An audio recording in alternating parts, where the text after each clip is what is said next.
Hola, mi amigo querido. Mira, al empezar el estudio de esta semana necesitamos regresar al momento cuando Nabucodonosor intentó por todos los medios seducir a los jóvenes hebreos que había llevado de Jerusalén. Los trató de seducir en el sentido de llevarlos a adorar a sus dioses paganos. Les ofreció la mejor comida, la propia comida del rey, les ofreció un buen trato, profesores extraordinarios, un ambiente maravilloso. ¿Para qué? Para llevarlos finalmente a adorar a sus falsos dioses. Pero al ver que la seducción no logró ni la adoración ni la obediencia de los jóvenes hebreos, pues ahí el enemigo pasó a usar la amenaza y la persecución. Nabucodonosor es solo una marioneta en la historia. Atrás de él existe un poder maligno que busca desesperadamente la gloria para sí. En el libro de Daniel encontramos dos relatos que no son solamente hechos históricos, sino que son historias, profecías, que exponen la manera como Satanás usará a lo largo de los tiempos la persecución y la amenaza para alcanzar lo que tanto desea: la adoración y la obediencia de los seres humanos. Esos dos relatos son el relato que estamos estudiando esta semana y que el otro que estudiaremos más adelante. Esta semana, los jóvenes hebreos en el horno ardiendo, más adelante Daniel en la cueva de los leones. Bueno, en el capítulo 2 de Daniel que ya estudiamos, pues se registró un sueño extraño que tuvo Nabucodonosor a través de la imagen de una estatua gigantesca. Dios le mostró a través del sueño al rey el desfile de los imperios que dominarían al mundo, desde los días de Babilonia hasta nuestros días. En la interpretación del sueño, el profeta advirtió al rey: tú eres aquella cabeza de oro. Pero después que Daniel se fue, el rey se quedó pensando: ¿y por qué tengo que ser solo la cabeza? ¿Por qué tiene que levantarse otro reino después del mío? El rey no aceptó el hecho de que Dios es el Señor de la historia y quiso tomar en sus manos el control de los acontecimientos. Él pensó, en otras palabras, así: si yo puedo ser todo el cuerpo, ¿por qué tengo que ser solo la cabeza? Entonces viene lo que dice Daniel 3:1. El rey Nabucodonosor hizo una estatua de oro cuya altura era de 60 codos y su anchura de 6 codos. La levantó en el campo de Dura, en la provincia de Babilonia. Sabes, era mucho oro. Más o menos 35 metros de altura por 3 metros de anchura. Era oro macizo, mucho oro. En su sueño, Nabucodonosor estaba representado solo por la cabeza, pero el rey mandó construir toda la estatua de oro. Aquí nuevamente se percibe, pues, la lucha por la soberanía. La criatura no se conforma con ser criatura, quiere ser creador. ¿Por qué solo ser una parte de la historia? Quiero ser toda la historia. No importa lo que Dios diga, quiero tenerlo todo en mis manos. Ese era el raciocinio del rey. Sin embargo, la ambición del rey no para por ahí. Exige dos cosas que solo están reservadas para Dios: adoración y obediencia. Porque el pregonero anunció lo que está en Daniel 3, 4 y 5. Mándase a vosotros, oh pueblos, naciones y lenguas, que al oír el son de la bocina y de todo instrumento de música, os postréis y adoréis la estatua de oro que el rey Nabucodonosor ha levantado. Y cualquiera que no se postre y adore inmediatamente será echado en un horno de fuego ardiendo. ¿Qué es lo que hicieron los jóvenes hebreos delante de esta orden? Ellos sabían lo que la ley de Dios dice: no tendrás dioses ajenos delante de mí. En este punto del relato, querido, aquí en este momento aparece otro aspecto del gran conflicto. Gente que no teme a Dios, gente rebelde, acusa y persigue a los que deciden obedecer la ley de Dios. Esas personas fueron al rey y le dijeron lo que está escrito en Daniel 3:12. Hay unos varones judíos, los cuales pusiste sobre los negocios de Babilonia, Sadrach, Mesach y Abednego. Estos varones, oh rey, No te han respetado, no adoran tus dioses, ni adoran la estatua de oro que has levantado. Pues entonces el rey se airó, se encolerizó, mandó llamar a los jóvenes y les preguntó: ¿es verdad que vosotros no honráis a mi Dios ni adoráis la estatua de oro que he levantado? Y les dio a los jóvenes la oportunidad de reconsiderar su actitud. Pero para esos jóvenes, adorar y obedecer a Dios no era un asunto que se pudiera negociar, aunque el resultado fuera la pena de muerte. Un día, mi querido amigo, de acuerdo con la profecía de Apocalipsis 13, las personas tendrán que escoger entre adorar a Dios o a un poder humano que se cree divino, y el resultado también será la pena de muerte. Esta es la segunda parte de nuestro estudio. Pero antes quiero decir que en esta historia existe otro detalle. El Estado asume el papel de perseguidor. El argumento para perseguir a esos muchachos hebreos, para encarcelarlos, para intentar matar a esos jóvenes, el argumento que el rey usaba era, que el gobierno usaba era, es que ellos son una amenaza al orden público por desobedecer a las leyes del gobierno.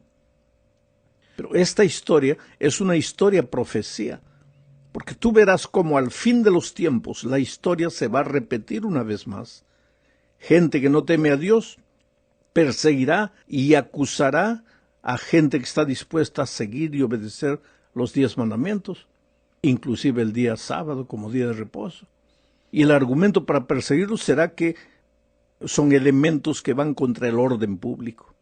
Hoy día, cuando vivimos en los tiempos de paz, de derechos humanos, es difícil imaginar que un pueblo va a ser perseguido por obedecer la ley de Dios, pero la profecía dice así. Ahora, hay dos cosas sobre las cuales necesitamos pensar. Daniel 3:7 dice: por lo cual al oír todos los pueblos el son de la bocina, de la flauta, del tamborín, del arpa, del salterio, de la zampoña y de todo instrumento de música, todos los pueblos, naciones y lenguas se postraron y adoraron la estatua de oro que el rey Nabucodonosor había levantado.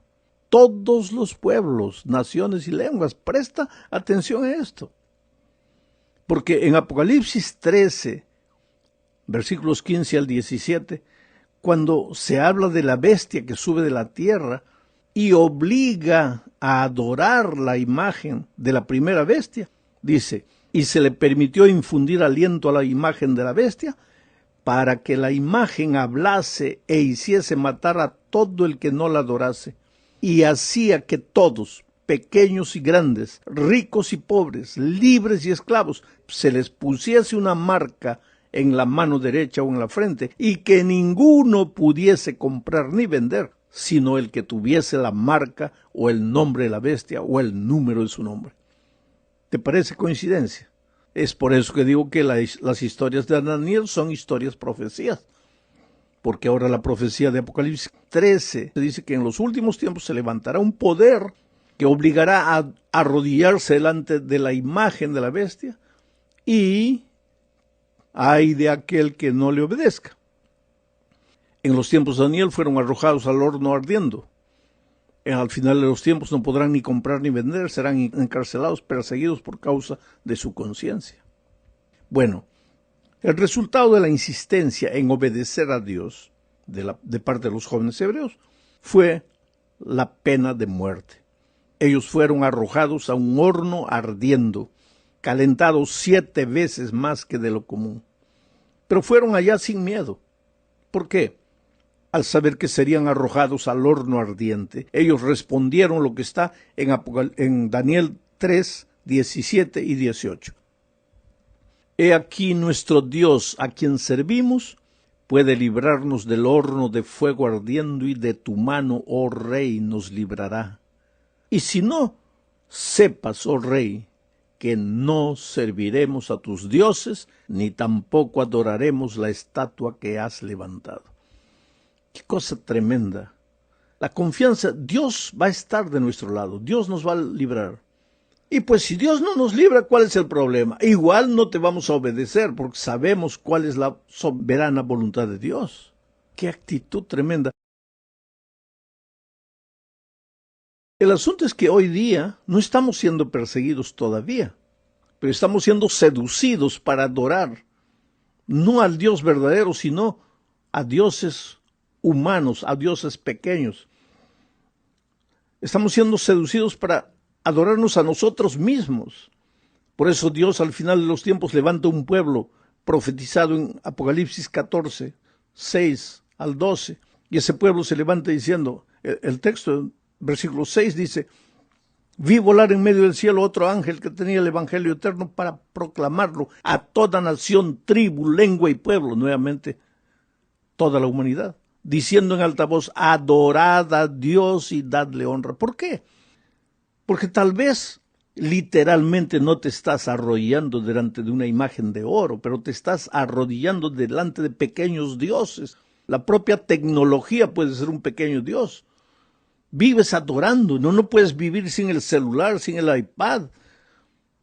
¿Dónde está? ¿A quién rindes tu fidelidad? Estás en el culto, la palabra de Dios está siendo predicada y tú con el iPad viajando, volando ahí en el internet. ¿Te das cuenta? Y tú estás esperando la persecución al final de los tiempos cuando ya estás siendo seducido para adorar dioses extraños. Esto es para pensar seriamente.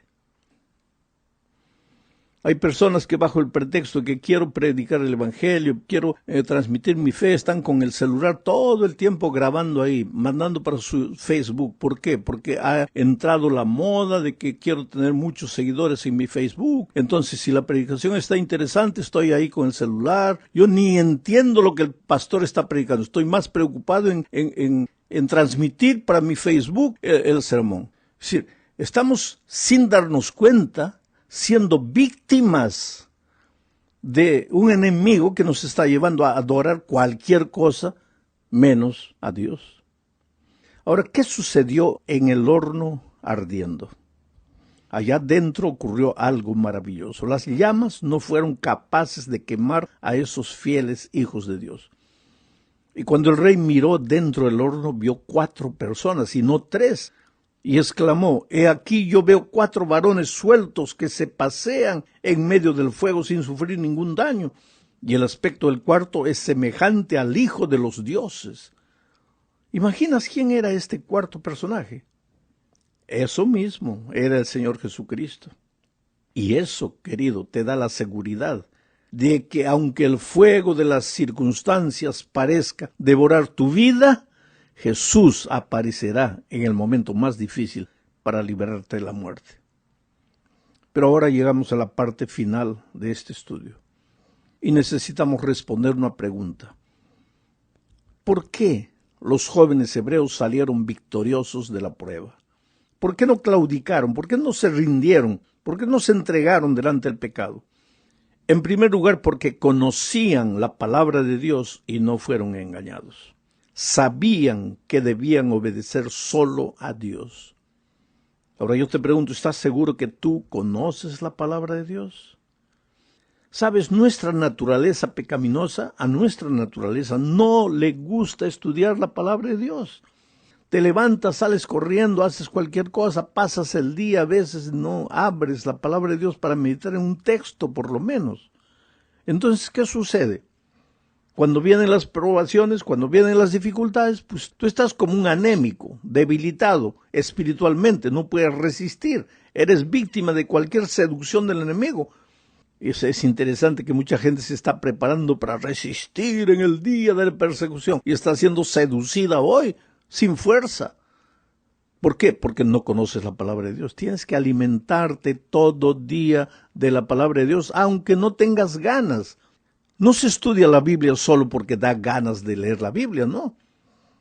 No se come solo porque tienes hambre. Hay que comer porque necesitas comer para mantener en buen estado tu salud. Igual en la vida espiritual. Necesitas estudiar la palabra de Dios. Aunque tu paladar espiritual haya sido malogrado y no le guste la palabra de Dios, tienes que comer la palabra de Dios. Es la única manera de sobrevivir. Los jóvenes hebreos resistieron a las probaciones, a las tentaciones, porque conocían la palabra de Dios. En segundo lugar, esos jóvenes conocían la promesa divina de Isaías 43:2, porque Isaías había vivido antes de Daniel. Y la profecía decía, cuando pases por las aguas, yo estaré contigo. Y si por los ríos, no te anegarán. Cuando pases por el fuego, no te quemarás, ni la llama arderá en ti. Esta promesa continúa válida para ti hoy, para mí. Puedes confiar en esta promesa. Sabes que Dios nunca te fallará. De repente en este momento estás atravesando un momento difícil. Necesitas tomar una decisión. No sabes cuál es la decisión. Pues arrodíllate.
Ama a Dios, abre la palabra de Dios, busca la respuesta en la palabra de Dios. Estás delante de un nuevo año. Tal vez tienes que cambiar el rumbo de tu vida por completo, tienes miedo. Tal vez tienes que viajar a un país distante, tienes que abandonar a tus seres queridos. Tal vez eres un muchacho que tiene que abrir las alas y volar.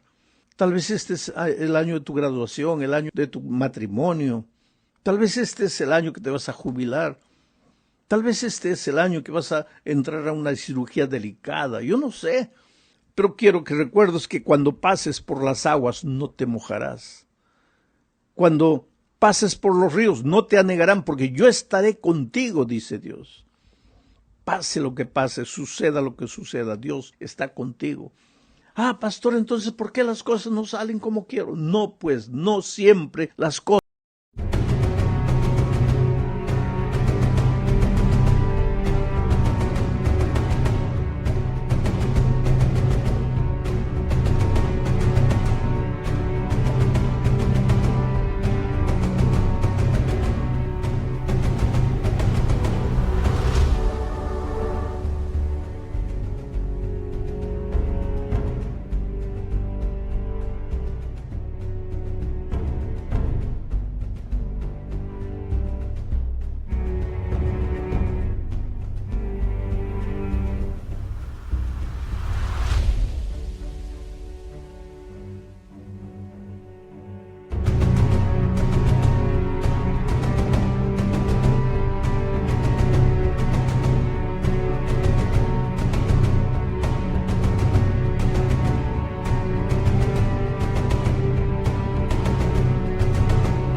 Van a salir como quieres.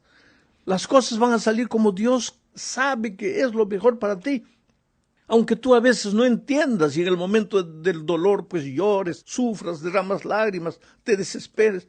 Pero cree en Dios, confía en Dios. Dile, Señor, yo no entiendo lo que me está pasando, pero creo en ti. Y sé que me levantarás de las cenizas y Dios hará eso contigo. Oh querido, cuando estudiamos las profecías, ya le dije, tenemos que buscar a Jesús, tratar de encontrar a Jesús, caminar con Jesús. Por detrás de la profecía está Jesús, prometiéndote ser tu amigo constante, tu salvador, tu creador, tu guardador todopoderoso a tu lado.